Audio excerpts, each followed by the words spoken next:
Hi there, everyone. Welcome to class 2 in our professional predictions course. I have a really full training for you here today. We're going to go a little deeper with our transit and progression material. A couple of little extra technical pieces we're going to revisit and remind ourselves to make sure we're using. And we've got some really rich examples to go through as well.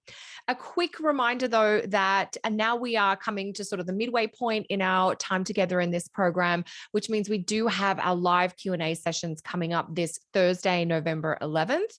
There are two different sessions, one at 12 p.m. Eastern and one at 6 p.m. Eastern. That's 9 a.m. and 3 p.m. Pacific time. You're welcome to join one or both. We do offer live Q&As at different times to accommodate students in a variety of time zones. Not everybody is able to make the live class, and this gives some of those students elsewhere in the world a chance to show up for some live connection time. If you are joining us live today, take advantage of the Q&A section if you do need to ask a question. If you can let the chat go a little quiet as we are doing the live presentation, that would be great.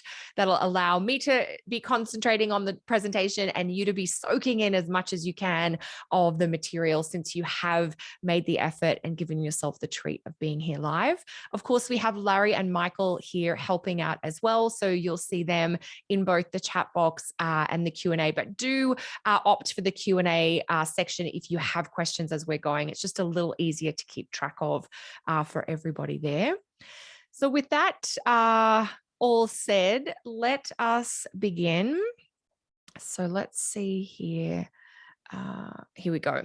So I wanted to start with a couple of thoughts. I've got a few quotes scattered throughout today, and we'll see how we go with introducing those. There's a beautiful book. There's so many beautiful books, but one of the beautiful books that I'm referencing today is called The Gift, 12 Lessons to Save Your Life by Edith Eger. And if you're interested in kind of human behavior and psychology and the processes that humans go through when they are changing or dealing with major life events, it's a really insightful read. Edith Eger, this is her second book. Her first book was called The Choice, and it was about her experiences being in the concentration camps. After she made it out, she went on to become a psychologist and has spent many decades working with individuals dealing with all kinds of life stuff.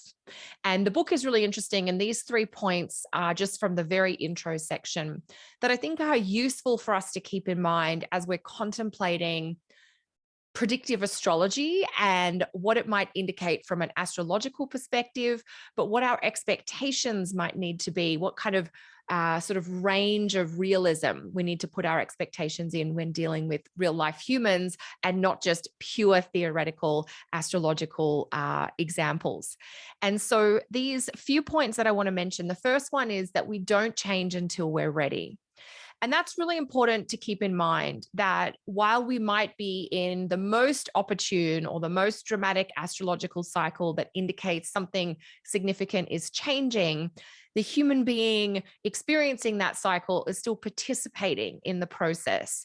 And it's almost as though internally each of us needs to say, yes, I'm ready, or I will participate, or I'm ready to let go.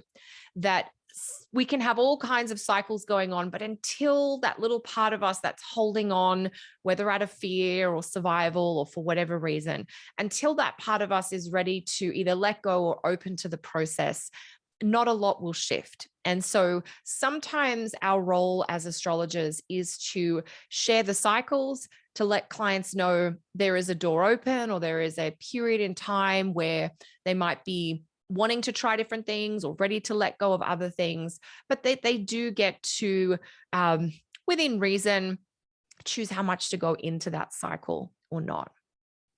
Another point she makes is that change is about interrupting the habits and patterns that no longer serve us. And when people talk about wanting to change their lives, one thing we often forget is that we have to do things differently for that to happen. We have to interact in different ways than what we have done in the past. We might actually have to disrupt a habit that is sort of unconscious. And the easiest way to do that is to actually replace it with something new rather than just, I'm not going to do this anymore. It's like, what are you going to do instead? Otherwise, it becomes so easy to fall back into those habits and patterns. So sometimes sometimes to do things differently, or to interrupt, the changes, the habits and the instinctive patterns, we really have to think about what are we reaching for, not just what are we stopping or moving away from. But the idea here is that if we want things to change, we have to recognize that some of the things that we are putting energy into are perhaps not serving us, and we want to think about where else can that energy go. When you change your life, this is a beautiful point that Edith makes so clearly. When you change your life, it isn't to become the new you or the better you. It's actually to become the real you. And I thought that was a beautiful way of encapsulating this kind of paring back about some kind of essence or realness or core spark that's inside you that sometimes we lose contact with or we forget based on our desire to please or to be safe or to create security in the world. And there's something here about the type of changes that we're all experiencing at different points. Ideally, in a perfect world and all other things being equal, which I understand isn't always the case, that it is a chance to get closer to the core or the essence of who you are, to choose for yourself rather than to have chosen for you. And that's a very subtle, but very powerful and very profound shift, to choose for oneself rather than to have circumstances dictate. So here, these are a few ideas about change, because when we're doing timing in astrology, we often get these periods of time highlighted that can show what might be ready to change and a timeline in which that change might be ready. And by thinking about habits or patterns or doing things differently, we can sometimes more proactively participate in that change process. So there's a few ideas to launch us out today, and a beautiful book recommendation if you haven't dived into any of Edith Eger's work. What we're going to do today is build a little bit on last week, and we're going to bring in the entire progress chart and start to do some blending work with the transits. So we're going to be looking at, a mix of transits and progressions that are active in a chart at the same time. And when we talk about combining transits and progressions, we're essentially talking about identifying what transits and progressions are happening on the same or very similar timelines. And then we're having to do our really deep astrological, interpretive, and forecasting work to assess and interpret what these might mean, what this transit might look and feel like in the context of this progressed thing, or vice versa. What does this progressed thing look and feel like in the context of this particular type of transit? And so that's the space that we're going to be playing around in. There are a few guidelines that I'll share as we go, but because we are really dealing with a chart from a holistic perspective, and we're talking about the real life, complex, messy, multi-layered lives of everyday individuals, we are going to find that sometimes we're having to navigate a little on instinct into the chart. At the end of the day, the primary guideline is to look at what are the dynamic events happening in the chart and how can we interpret them fully, richly, and meaningfully for the client. So what transits are happening, what progressions are happening, and how do they kind of inform or infuse their energies into each other. The most common type of predictive thing you'll share as an astrologer is the idea of this year ahead forecast, which will be about 12 months, but possibly 18 months. And while we can look much further into the future than that, it's most common that you'll be playing in that 12 to 18 months timeframe. We do sometimes go further. I had a client this past week where we were doing a lot of work around the topic of relationships, and their progressed Jupiter is going to, which is the ruler of their Pisces 7th house, their progressed Jupiter is going to change signs in 2030, moving from Gemini to Cancer, which is a great change for the planet Jupiter, moving out of one of the signs of its detriment and into the sign of its exaltation. exaltation, which is great for Jupiter in general. And that'll be a lovely kind of boost into the context of this chart, but will also specifically help out in a more supportive and nourishing and stabilizing way the topics of the 7th house, one of Jupiter's places in their chart. So I did flag that with them. They're a long-time client, and I know that we can work together on varying timelines, but we wouldn't always go that far into the future because there's a lot of living to be done between now and 9 or 10 years from now. And while it's great to know there can be some improvement things out there in the future, we still have to stay really present to what is in the here and now. When we're doing our timing work, there's a mix of approaches. Sometimes we'll see different transits and different progressions that are actually pointing to similar themes and topics. And that can be really lovely to weave in, that kind of all roads lead to Rome theme, where this transit and this progression have nothing to do with each other in the chart, except that symbolically they indicate new beginnings or major upheaval, for instance. And then we've got different things pointing us to the same kind of theme. But sometimes we have different astrological events happening at the same time that highlight totally contrasting or different storylines in a person's life. We might talk about we might see this lovely progressed thing to do with Venus that is really helpful for their love life. And we can see some blossoming or flourishing or growth in the romantic space at the same time that we might have this very dramatic, perhaps Uranus transit to the midheaven, which is showing a lot of upheaval professionally. So that artistry of kind of, are these two things coming to the same topic, or are they actually giving me diverse storylines that are just running along the same timeline? That can take a little time to pass out. And as long as you are identifying and working with the transits and progressions happening at a particular time frame, you will be getting close enough to be doing something meaningful and helpful for your client. Keep in mind that life is complex and that often we've got one thing going on that has a flow-on effect to something else, and we're going to see that reflected in the astrology. So I wanted to be really transparent that while there's some lovely processes and guidelines that we can fall back to, sometimes we're in the thick of a chart and we're having to kind of call on our understanding of the different cycles and just go with that. And that's okay. We can't always tie it neatly into a bow because that is not how life always works. It'd be really simple for us if it did, but unfortunately, that's not the way it goes. One thing I wanted to share as part of this professional predictions training is something called what I call the predictive tree model. And this is essentially an image or an analogy that I have used to help myself understand the way transits and progressions interact. This helps me kind of clarify the different, I guess, sources of prodding and change, the interior versus the exterior. So let's stay with this tree for a moment, and we'll just have a little bit of a think here.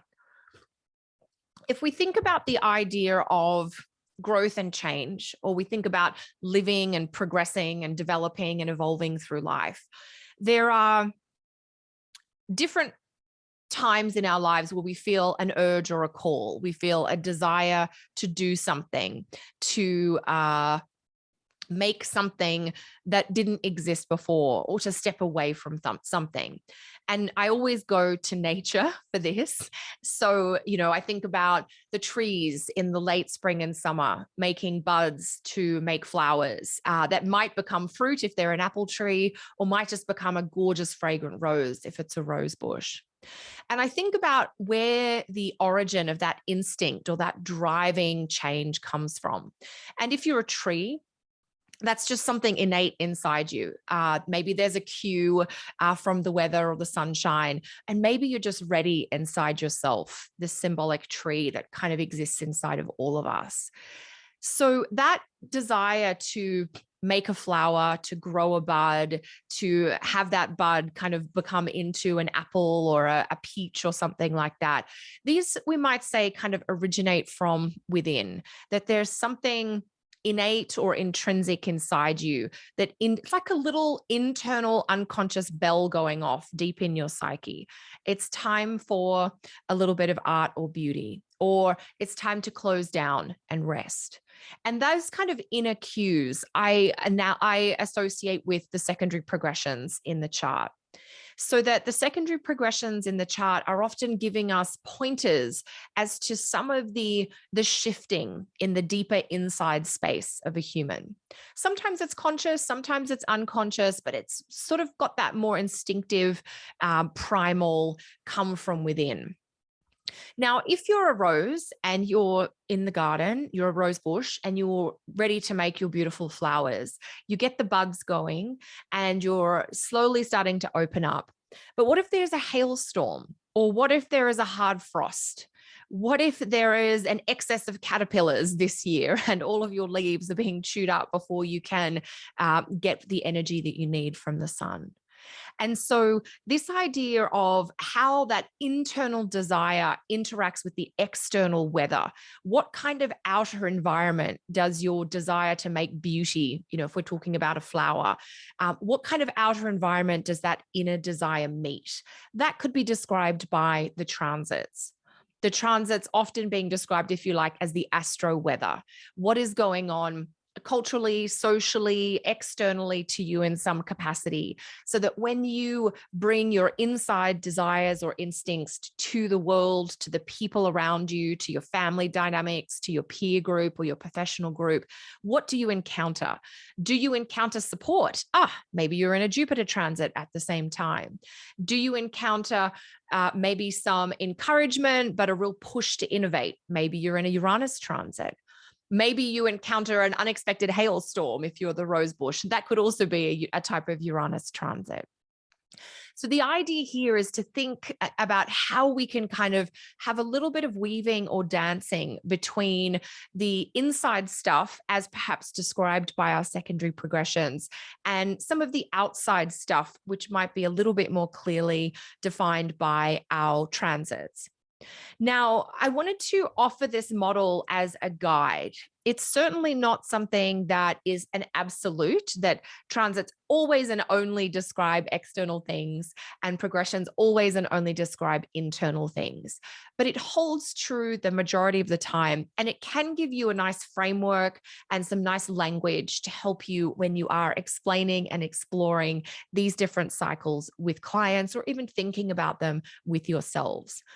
The idea of the progressed moon changing signs every 2.5 years, some sort of inner shift that requires a little bit more social contact, or a little bit more physical activity, or a little bit more emotional care, depending on the element, for instance, that progressed moon might be moving through.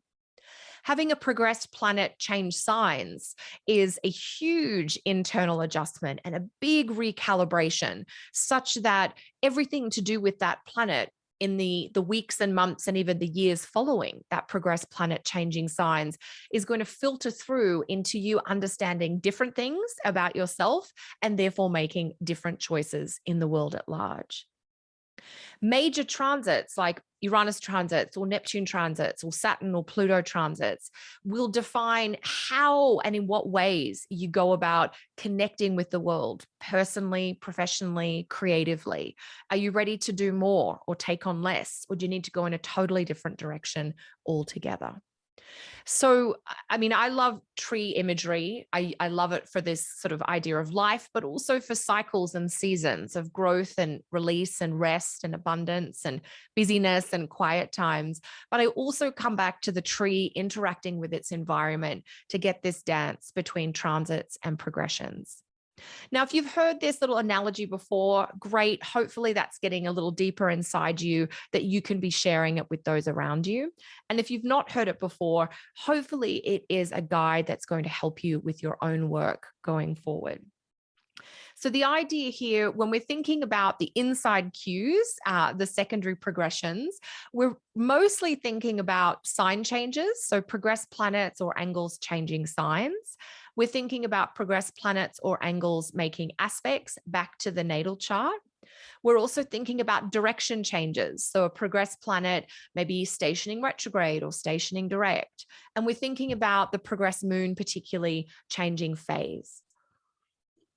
The outside cues or triggers, the transits, the cultural environment, the political environment outside, the family environment or the social environment, these are all impacting, that they're kind of indicating how easy or difficult it might be for you to do the stuff that is calling from within to be done or expressed or shared or changed. One thing to keep in mind is that when we work with secondary progressions and we weave them in with the transits, we have a really useful tool for helping identify or personalize some of those classic age-based transits, like the Saturn return, the Uranus opposition, the Pluto square Pluto. And we're going to see an example very shortly that shows this. And this example is going to illustrate a few different points. So we'll use it for a few things. So when we are kind of combining transits and progressions together, what we're doing is kind of bridging and blending the inner versus the outer, the internal versus the external, so we can get a much more holistic look at the lay of the land ahead for the individual. So that idea of inside, outside, maybe it's head, maybe it's heart, maybe it's other people versus what do you want. We can come at predictive astrology from a more holistic, well-rounded point of view. And that's really important because your client and even you are living a rich, holistic life where there are varied influences going on at every point in time. So the example that I turn to for this it's just sort of a more succinct example. We have some more complex examples to work through today, but it is the example chart of Kristen Wiig, who was one of the driving forces behind the film Bridesmaids. And I also wanted to mention one of the other reasons to use Kristen's chart today is that we don't actually have a birth time on record for her. And so this is an example of some of the kind of timing work that you can do with progressions and transits together, even if you don't have a birth time. Now, keep in mind, if we don't have a birth time, then we don't have ascendant, midheaven, we don't have house placements. So we're just using the zodiacal placements of the planets. So even though I've put a sunrise chart up here as a default, I do want you to kind of strip back and ignore the house placements and the angles because they are just educated guess placements at this point, just from the default sunrise chart. So one of the things that's really obvious in Kristen's chart is this very potent Venus signature, where we have Venus in one of its home signs in Libra, and it's conjunct Pluto. Now, one of the things I want to explore today, which we've talked a little bit about in various classes before, but I think it's really important to make it clear at this point, planets that are in a sign or a place in a sign where they have some extra little dignity or strength, like extra juice in the tank, they are more inclined to work with major aspect placements and major dynamic events in a productive way. So having Venus conjunct Pluto, you're going to get very different iterations of that if it's Venus conjunct Pluto in Libra or versus Venus conjunct Pluto in Scorpio, for instance, because the dignity or the condition by sign of Venus is very different. Now, when I say Kristen Wiig was the driving force behind this film, she co-wrote the script, she helped get the funding on board, and of course, she acted in one of the starring roles for this film. And so what we can see in the natal chart is this Venus signature. So there are perhaps feminine themes or female empowerment themes, we might say at a very simple level, thinking about Venus doing a lot here. But at what point in the life journey might we expect to see a really full or strong expression of that coming through? And we're going to see that at some points where that Venus-Pluto conjunction gets activated. And in 2010 and 2011, we had some really exciting stuff go on both in the transit and the progress chart. I just want to check, Larry and Michael, can you still see the screen and the chart okay? Okay. We'll finish this example and then we're going to have to do a little tech fix. But as long as the screen is seen right now, that's perfect. Okay, so 2010, we had transiting Saturn come through Libra and go over that Pluto-Venus conjunction. We also had, starting that year, transiting Pluto had just moved into early Capricorn. So just have a look where early Capricorn is as we see it in the chart over in the 6th house, starting to make a square. So transiting Pluto, squaring natal Pluto, but also squaring natal Venus. So this is somebody having their Pluto square Pluto, one of the midlife transits, but something about that Pluto transit to that natal Venus, bringing out the full force or the biggest impact of that Venus-Pluto conjunction in the natal chart. At the same time, the secondary progressed sun was moving through 4 degrees of Libra, so right over that natal Venus. So here we have the secondary progressed sun conjunct natal Venus, at the same time that we have some of these big transits hitting off that natal Venus placement.